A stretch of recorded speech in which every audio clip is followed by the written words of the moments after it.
Welcome to Wave Wasters, I'm Matt, and today I'm going to turn this log into a bunch of fins, and I'm thinking I'm going to go with single fins mostly with this because I have some fin tabs left from my last video. And where this log has a bunch of cracks in it, I thought it would be a really good chance to try and do the same technique I did with the resin branch keels. I really like how these came out, and I think using maple with a bunch of cracks in it will look really cool because I should get some black streaks through the wood grain. And I'm thinking what I'm going to do is resaw this log down the middle and then flip it out so the outsides are facing in, and it should give a really cool river table kind of look. So the first thing I'm going to do is resaw this log on the bandsaw. Because my resaw capacity on this bandsaw is rather limited, I had to take the hand planer and plane the top and bottom of the log. I also screwed a 2x6 to the side of the log so that I could safely resaw the log down the middle.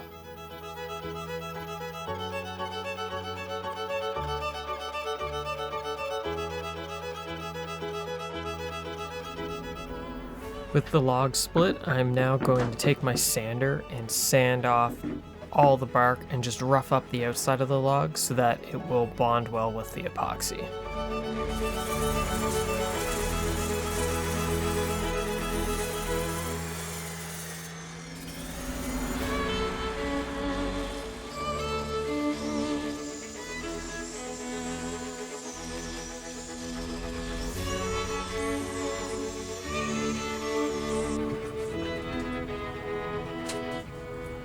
For the mold, I'm using some melamine that I covered in tuck tape. I also ran a little bit of wax over the tuck tape so that the epoxy won't stick to it. And I'm just going to screw together the sides, and hopefully I'll be able to reuse this mold in the future.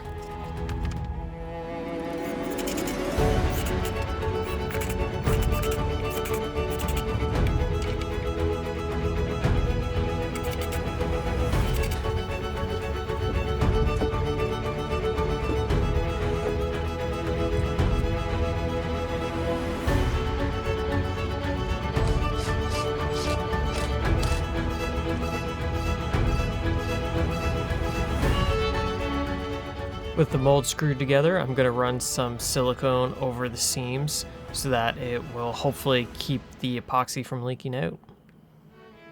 I'm attaching the two halves of the logs to the mold so that the logs will be suspended and won't touch in the middle, and this will hopefully give me a nice seam between the two pieces of maple.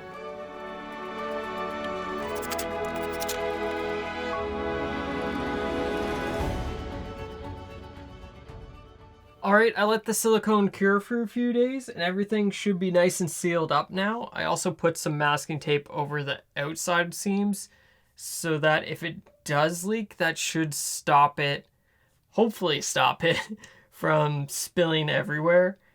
I did tape off like my table so it should be okay, but I'm going to mix probably about half the resin I need and pour that in, and then I'll come back and do a second pour just to finish off the rest of it. So I'm going to mix up my resin and mix some pigment into it. The epoxy I'm using for this is a deep pourer resin, and it'll allow me to pour roughly 3 inches thick. So I'm going to mix up as much as I can fit in this container, and then I'll mix up the remaining that I need to reach that depth.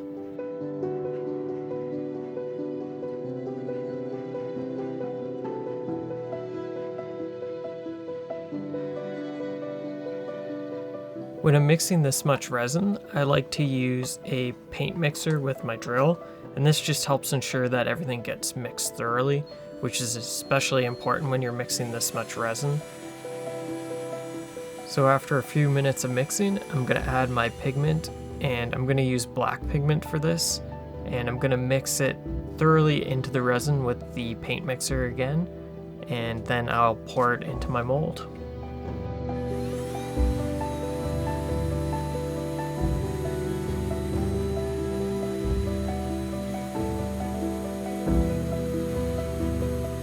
With my resin fully mixed, I carefully poured it into the mold to try and prevent adding any air bubbles to the resin.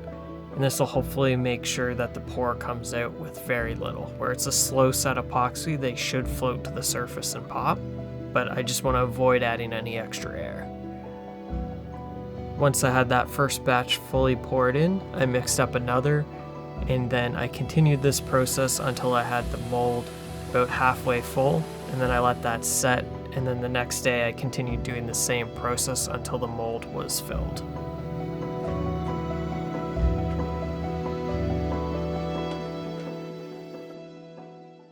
It's been a little over a week, and this resin says it takes about a week to cure, so I gave it a couple extra days. So this should be one solid block now, and I'm going to remove the screws and take this out so that I can resaw it. And it used a little more resin than I thought, but I should be able to get lots of fins out of it, and where I'll be able to hopefully book match some of the pieces together, I'll be able to use up some of the extra offcuts to make some more fins. So I'm going to take this apart and resaw this up. I want to be as careful as possible taking this mold apart so that I can reuse it in the future, as I made the inside width the exact amount of resaw clearance that my bandsaw has, so I'll be able to pour other things in the future and resaw them really easy on the bandsaw.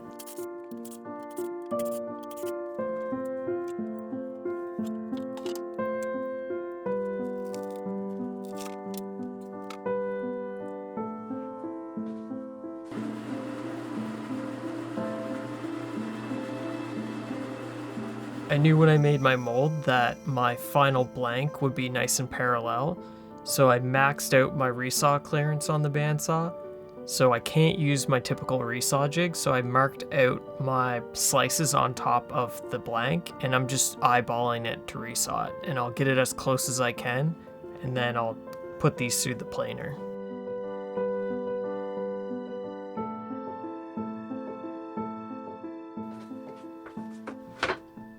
I have my fin block all resawn, and I put the panels through the planer so they're at the correct thickness now. And I ended up with a couple extra panels, so I'll be able to get some more fins out of the block than I thought. One thing is though, at the top and bottom of the log where it was a little wider, I have these really thick resin channels. And what I did when I resawed these up, I numbered them so I knew which order they went in. And I'll be able to flip the panels and glue them edge to edge, so I'll be able to book match these top and bottom panels really easy and be able to cut the fins out of the center, and then I'll be able to take the other edge and match it up from the offcut and book match that a little bit, so then I will be able to get more of the wood in the fin and a little bit less of the resin, just where these channels are really thick. And it'll just give me some more interesting looking fins that are just not solid resin. So what I'm going to do now is I'm going to start by drawing out my fin tabs onto my fiberglass panel, so then I know how many of each fin I'm going to cut out of the wood and epoxy panels. I don't have enough resin to lay up another fin tab panel, so I'm not going to be able to use all these right now, but I should be able to get maybe 6 to 7 tabs out of this block, and then I'll be able to make that many fins. So I'm going to jump into drawing up those tabs, and then I'll be able to start putting the fins together so I can foil them. For the fin tabs, I'm going to carefully place my templates on the panel and mark them out, and I'm going to move it around, flip it, and just try to maximize as much of the space as possible so that I have minimal waste out of the panel.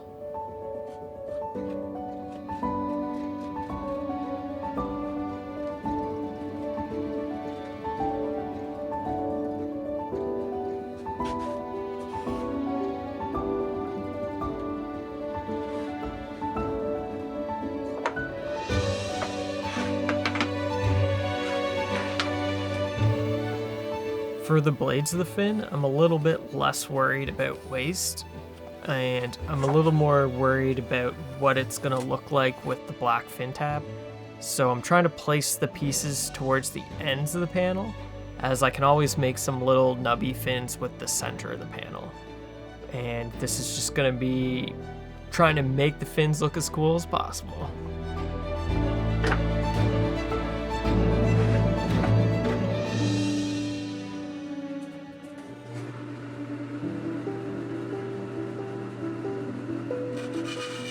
With everything drawn out, I'm going to take these over to the bandsaw and cut them out. And this is one of my favorite parts. And I'm just going to try to cut as close as I can to the line. And then I'm going to take the parts over and trim them up on the router. So the closer I can get to the line, the easier it's going to be to router these out.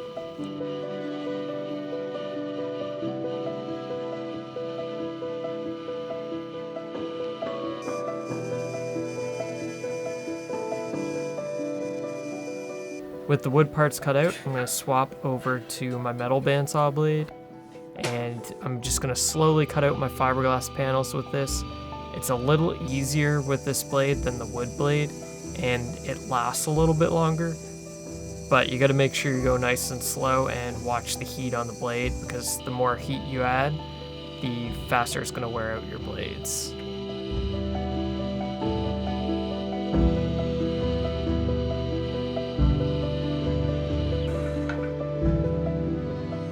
With all the parts cut out, I'm going to take these over to my router table and use a little bit of double-sided tape to hold the parts to the template.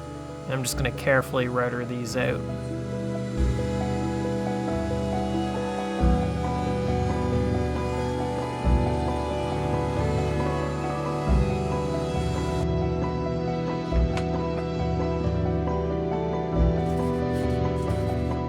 With the fin parts routered out, I'm going to take a little bit of 60 grit sandpaper and just rough up the ends of the fin parts where they will get epoxied together.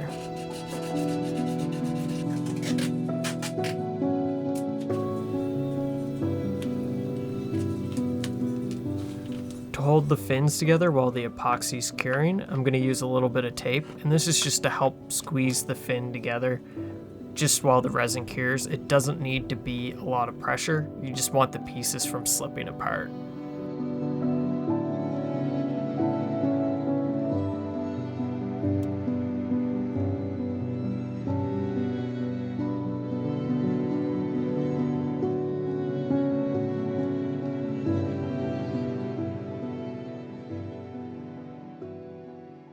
The epoxy has now cured my tabs to the rest of my fin. So before I foil these, I'm just going to sketch out my foil really roughly onto the fin so that I know where to sand and how far to go. And it's going to be similar to how you do rail bands on a surfboard. I'm also going to mark the center of the fin panel so I know how far to foil on both sides. And that just helps get a more symmetrical foil, especially where I don't have layers to go by. So I'm going to jump into sketching that out. To mark the center of the fin, I'm using this little jig that I made years ago, and it's just a scrap piece of wood with 2 dowels in it, and then you drill a hole for your pencil in the middle, and when you twist it together, it'll make sure everything's nice and centered.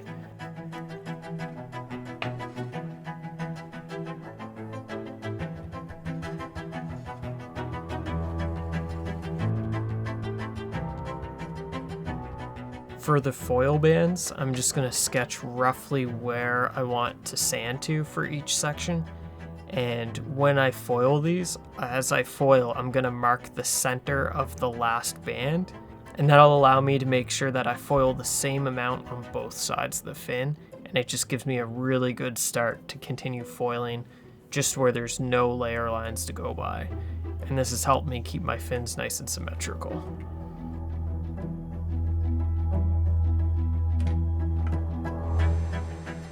With everything marked out, I'm going to start foiling my fins, and I'm going to use my little disc sander, and I'm going to start with some 40 grit just to rough out my foils, and then I'll go back over it with 80, and then I'll sand through with the rest of the grits.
With my fins foiled and sanded to 220, I just gave them a quick rough up with a little bit of 80 grit so that the epoxy is going to bond well with the fin.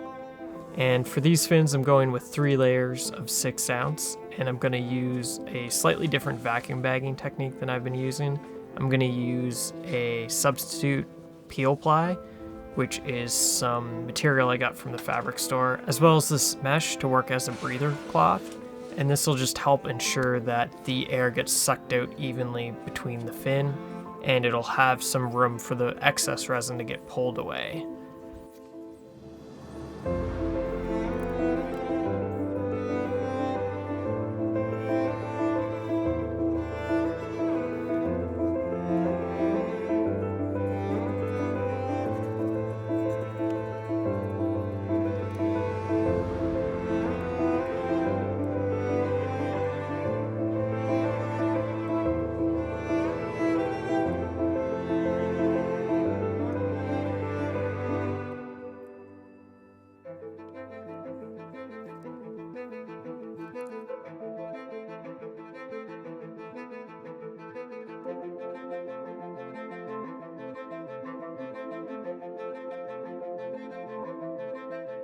With all the glass laid up, I'm gonna put my fins with the makeshift peel ply on the top and bottom and mesh on both sides into my vacuum bag. And this is just a makeshift vacuum bag.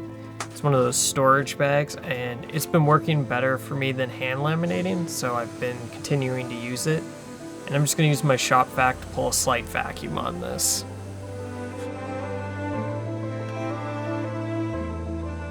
After I let the fins cure overnight, it's time to pull them out of the vacuum bag and see how they came out.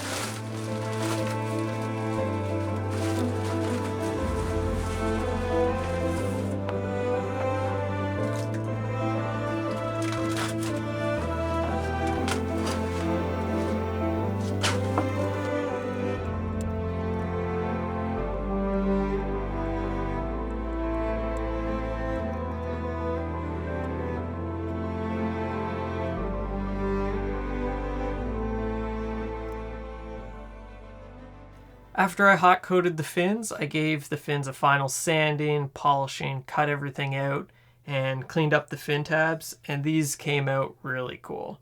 I like the way the black epoxy mixed with the black fin tabs, and I still have lots of these panels left, so I'll be able to make some more.